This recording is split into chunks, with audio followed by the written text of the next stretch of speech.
Well, hello everybody. So, today we are going to do a pick a card. These are fun. I think they're fun.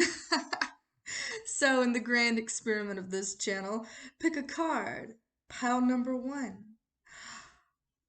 pile number two, or pile number three. You can pick more than one pile if you want, but those are the piles. I will put the timestamps in the description box below.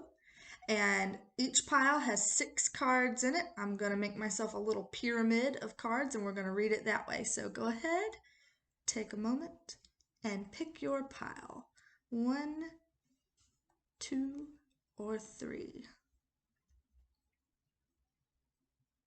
Okay. You could pause the video, of course, to have done this. So I'm going on. I'm moving on. Starting with pile number 1. Let's put these aside. Put these aside. Pile number 1. Okay, what do we have? We have the Knight of Pentacles reversed, Judgment, the Guru, which is the Hierophant in this deck. Above it, we have the Six of Pentacles reversed, the King of Cups, and crowning the entire spread, we have the Ten of Wands. So, this is how we're reading this. This is the most dominant energy because it's at the top of the pyramid. It's crowning the spread. So overall, what we have here is a feeling of, honestly, exhaustion. It's like you've pushed something about as far as you can go. So you're at this point, this kind of special breaking point where you can either delegate to other people, bring other people into the fold to help you out, or you're just going to have to let go of it altogether. But you can't do this all by yourself. You just can't. It's too much, too big of a load to carry. And we're seeing some hints of this trickling down here too. Right here we have the Six of Pentacles in reverse. This is kind of a card of inequity, a card of imbalance. This is suggesting that you are feeling overburdened and overwhelmed and overworked because, quite frankly, you are. Other people are not pulling their load, so to speak. You're doing the vast majority of the work here that's required. And other people are just kind of keen to sit back and ride on your coattails about it.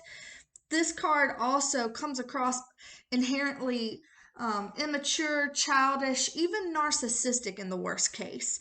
On this card, I'll pull it out. On this card, you see you've got somebody who's kind of in a place of authority. He's the higher of the two. This one's the lesser, right? And he's over here like, have these breadcrumbs. Have these breadcrumbs, peasant, you mere peasant. And it can feel like that. When this card shows up, sometimes it can feel like somebody's breadcrumbing you, like giving you just enough for you not to lose your shit and leave.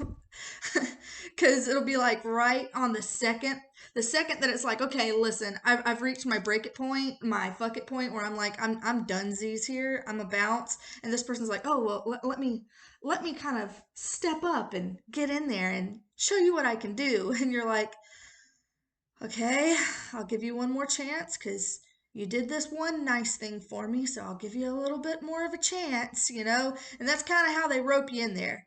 It is a manipulation, which brings us into this. The King of Cups upright isn't necessarily a bad card in of its own because, you know, upright generally means like a more positive meaning most of the time. But sometimes when we see the King of Cups just in general, it can mean that the person that you're dealing with here or the situation that you're dealing with can be pretty good at manipulation. Manipulation isn't always used for evil purposes, you know? Sometimes we just have to twist things and frame things in a certain light, posture ourselves in a certain way to make something like effective take place. So that could be what this is, but it can also be kind of used in a way that's not necessarily the most helpful to you. But King of Cups, so this could be a male, doesn't have to be a male person in your life, but Cups, this is a water sign, Cancers, Scorpio, Pisces. So doesn't have to be, but if so, all the merrier. But when I see this kind of going in the triad, this has this is impacting you in an emotional way. Perhaps you're feeling very deep in your emotions about it. You're having to communicate big emotions. I'm not sure if other people are necessarily communicating their big emotions. I know that you are being called to communicate big emotions. We can see that here, which we're going to get into in a second.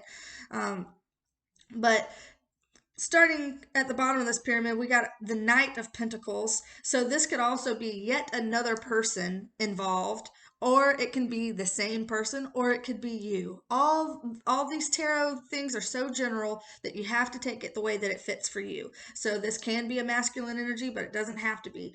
But Pentacles, Earth sign. So that's our Taurus, Virgo, Capricorn. And also, just so you know, this is a Taurus card as well. So you've got two Taurus influences here. This is generally a Scorpio influence, so we have two Scorpionic influences here. So Taurus and Scorpio is coming through pretty loudly in this little pyramid that we have going on here. But seeing him down here in the reverse, we have two Pentacle cards in the reverse. This again is indicating that physical help is not headed your way. It's just not. So you're getting breadcrumbed, or someone's not giving their fair share. They're just not bringing you the pinnacle.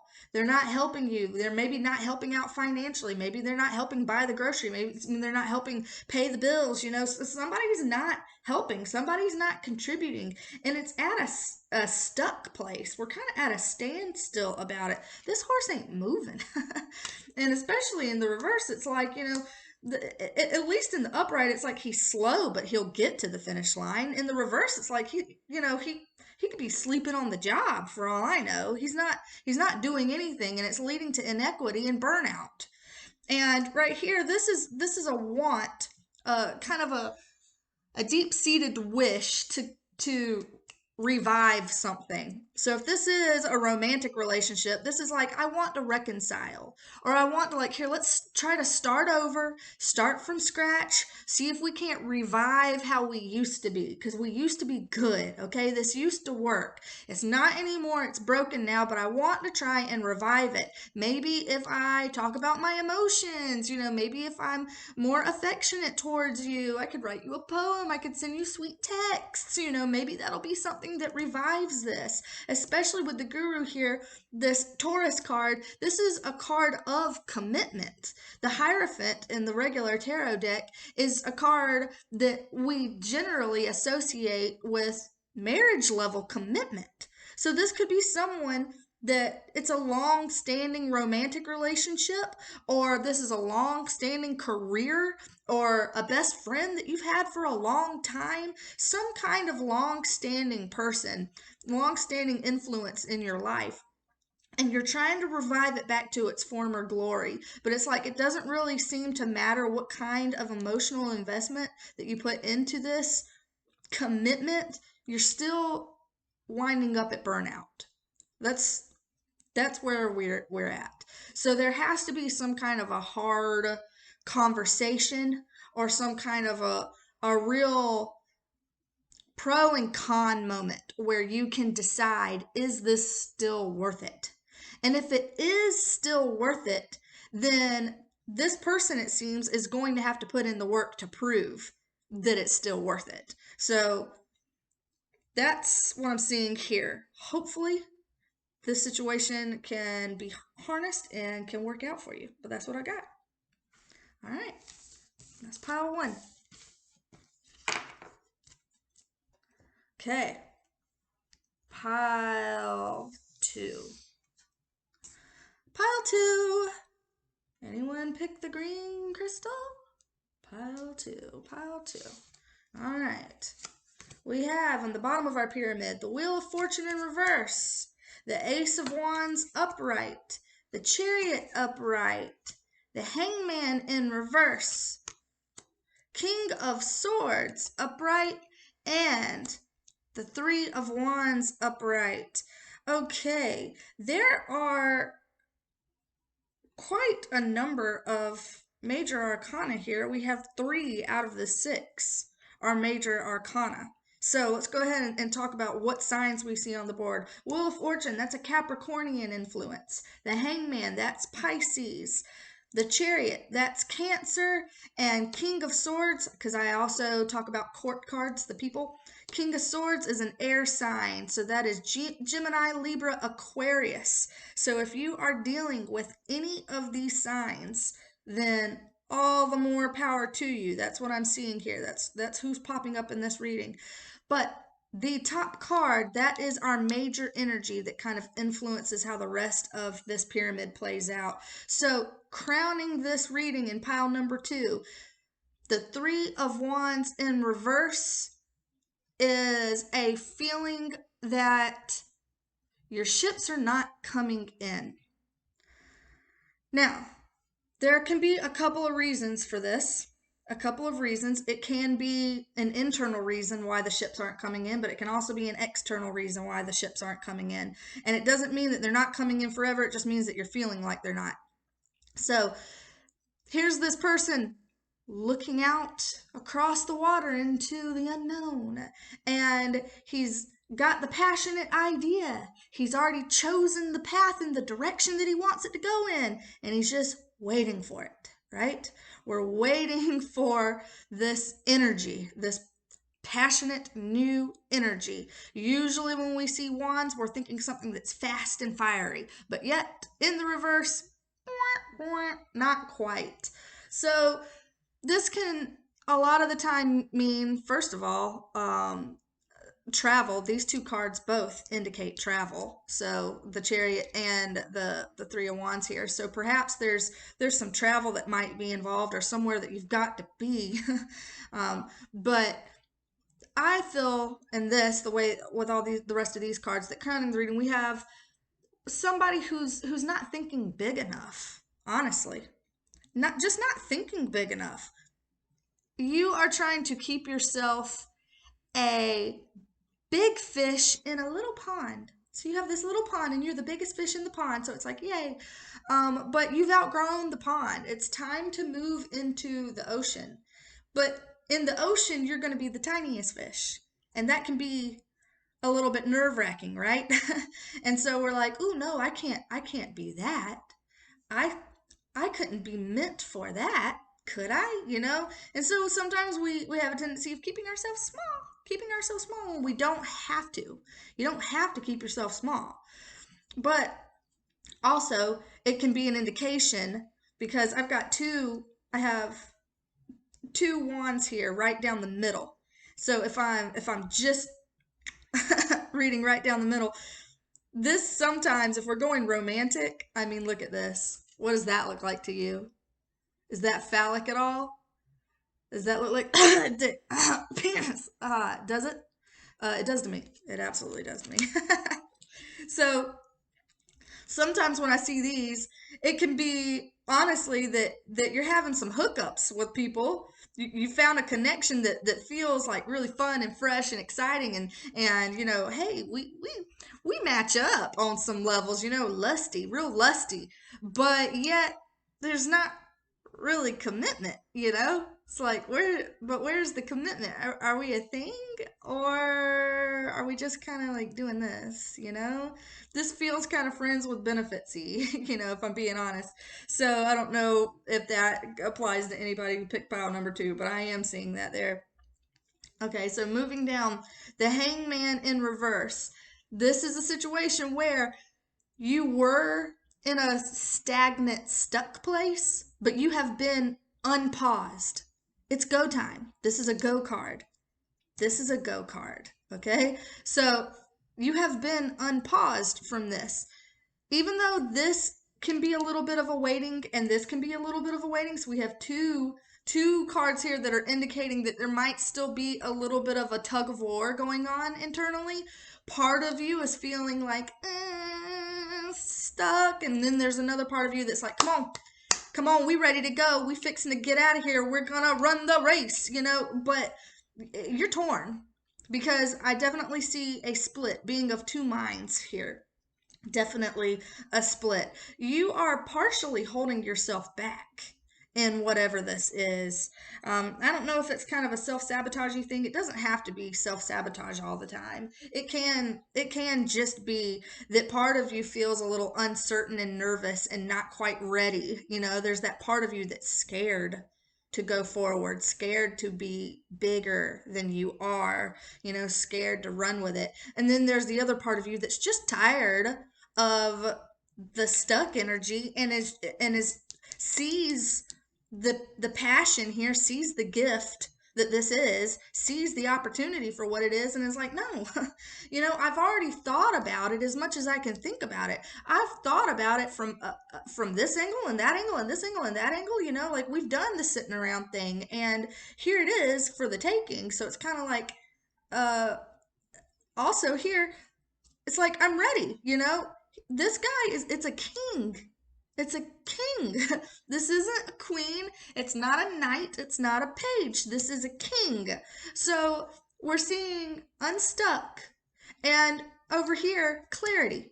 The biggest thing that this King of Swords, this potential air sign person, potentially, is bringing in here. This can also be someone of authority, like, you know, doctor, attorney, law enforcement, you know, any type of thing like that.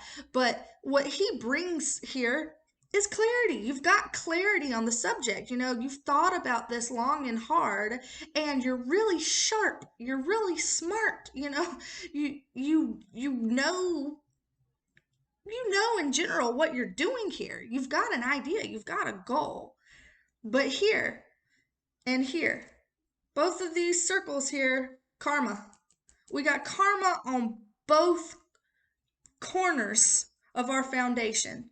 Karma, something karmic that you have not yet broken, a karmic chain, a karmic tie that you have not yet broken. I don't know what that is specifically for you.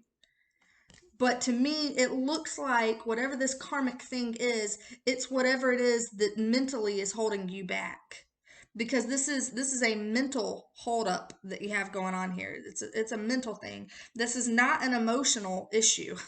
This is not. This is your mind that's playing games or playing obstructionist games with your passion and your inspiration. So your mind and your inspiration are a little bit at odds here. And this is saying you've got this bad habit that you need to break. This bad habit is only going to keep you stuck and honestly bring you bad luck. I don't really necessarily believe in luck, but it's certainly not going to take you, it's not going to bring your ships in.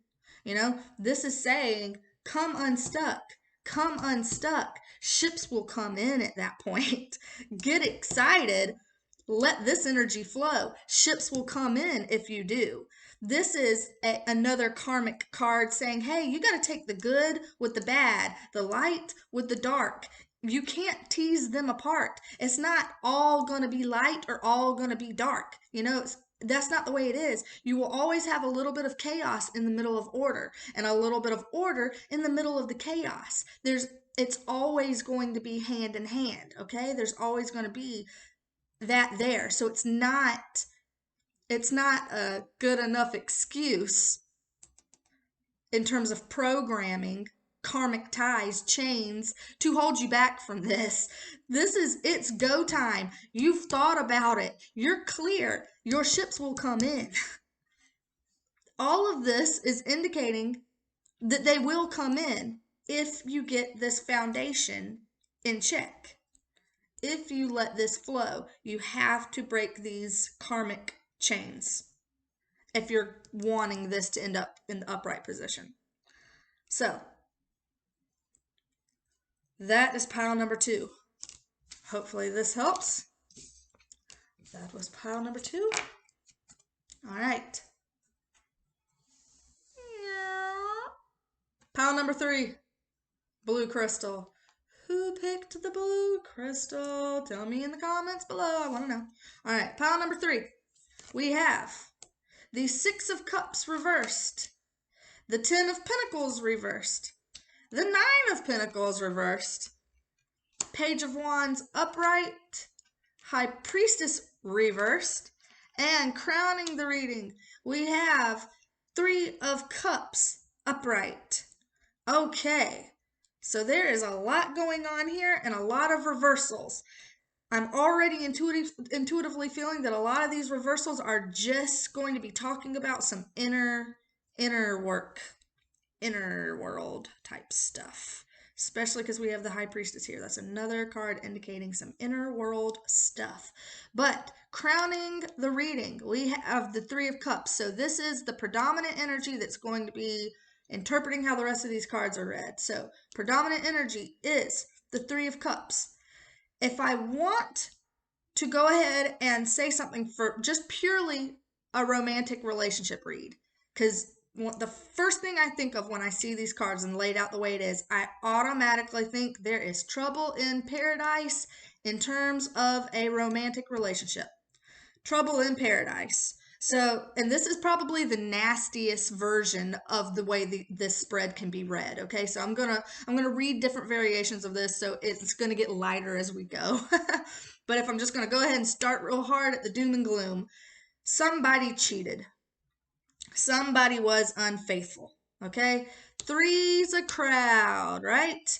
Three's a crowd, and this could potentially be infidelity within a marriage, okay? Because this can be seen as a divorce card, and this can be seen as somebody who doesn't want to be single, but who is very much so on the road to being single.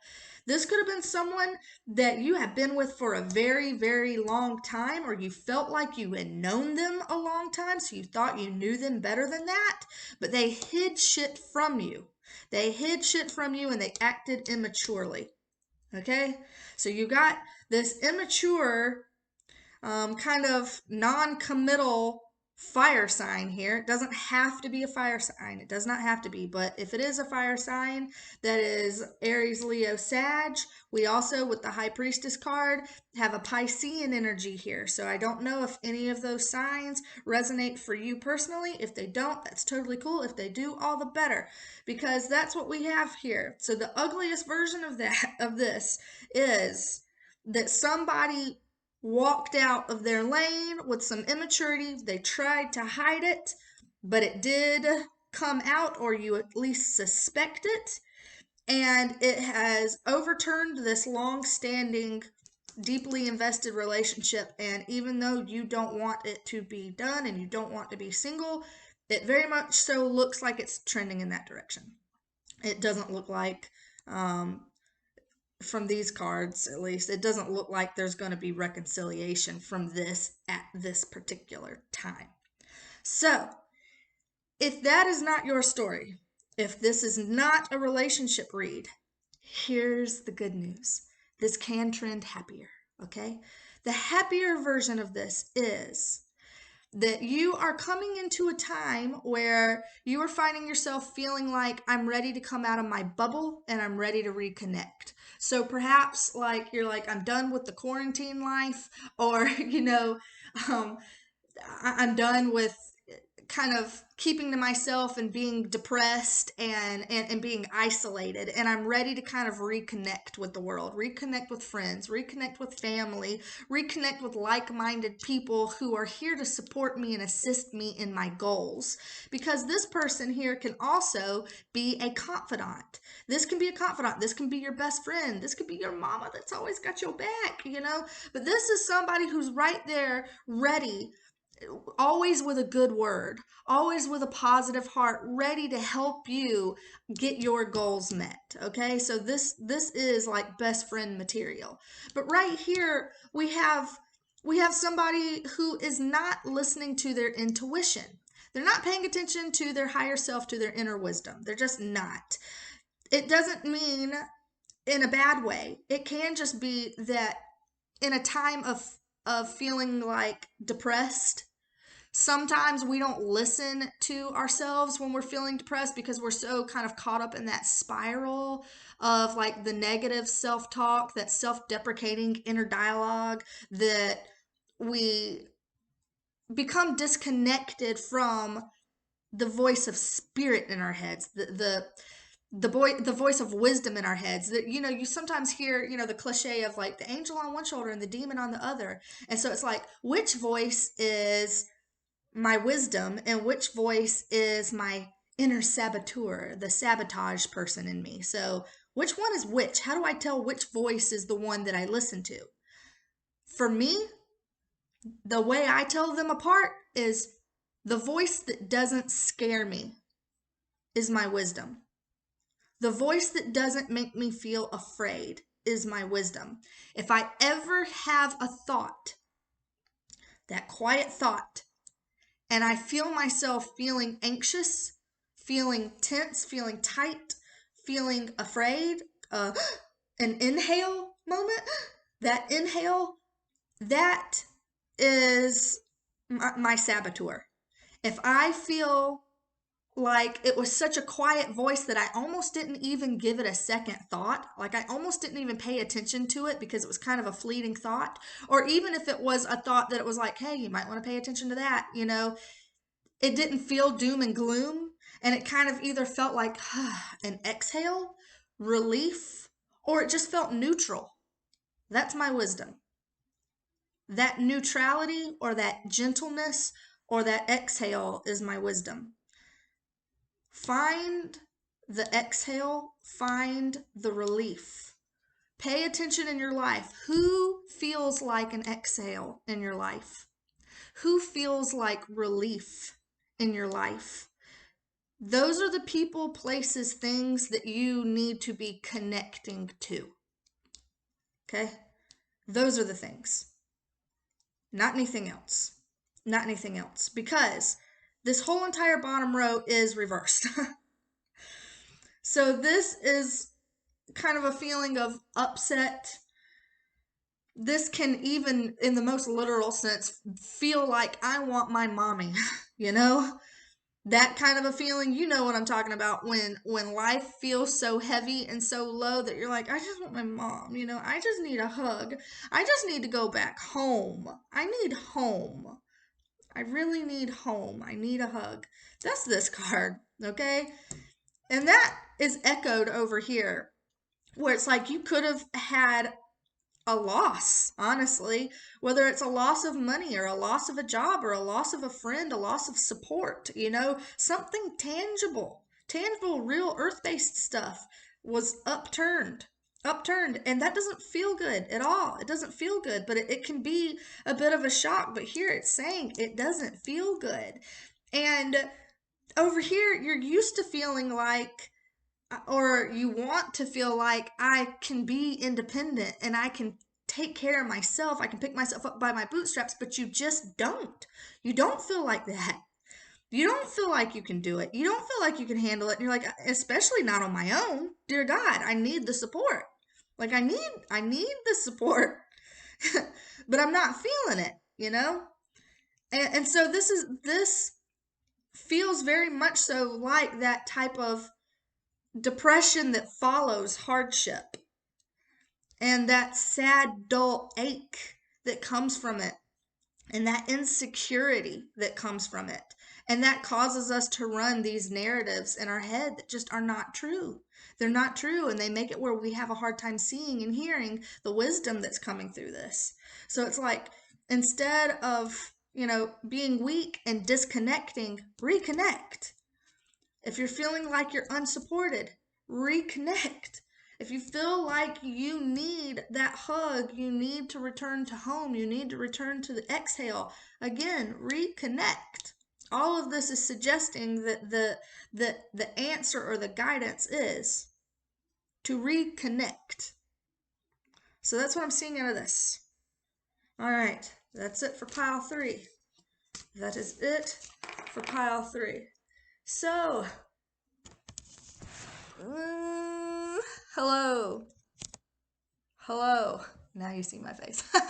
Okay, I hope y'all liked that. Spent about 10 minutes on each pile. Let me know if you like these pick a cards, if you think that they're fun, if there's something that you want to see me do more of on this channel. I need the feedback. I need the feedback. This, if you have not noticed, is an incredibly fledgling channel. Incredibly fledgling, okay? So I need this kind of feedback to know, hey, what do y'all like? Because I have fun filming with tarot cards, and the sky's kind of the limit on it. So let's just see. Talk amongst yourselves. Discuss, discuss. I'll catch you in the comments, okay? We got some other stuff coming up. I got some other ideas planned. I would like. I've already thought of stuff here. Let me read it out to you. No, if I read it, if I try to read it out to you, it's going to end my recording. I've done that before. I've made that mistake. So let me not do that. Okay, off the top of my head, I know that I already want to do like monthly readings for each sign. So for each zodiac sign, like you know, what is January bringing for each zodiac sign? That's a fun thing that I like to do.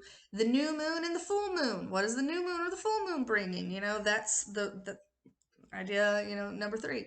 Anytime there's a holiday, you know, like we did the reading of like what Santa bringing, so what's your Valentine bringing, any kind of shit like that, all these things are fun. I just think that they're fun, so all that kind of stuff. But Celtic cross spreads, as well as the pick of cards, as well as the just 3 card pulls for the zodiacs. Would y'all want me to go deeper into the zodiacs? Because that's something I had thought about too, like just doing January Aries and fleshing it out instead of just a 3 card pull, doing a longer pull and maybe making it a 15-minute video per sign. Thought about that too. Those are the kinds of things I like. I also really love doing love readings. Love readings to me are so much more fun than career in general, but I love career in general, and I love like some tea as well, some salty tea readings. But B, she excels at that. The twin, she excels at that much more than I do. But these are kind of the ideas that have been percolating in my brain coils. So, putting that out there into the universe. Discuss. Talk amongst yourselves. Discuss. And I will catch you in the next one. Okay? Yes. Yes. Yes. Okay. Farewell. Bye for now.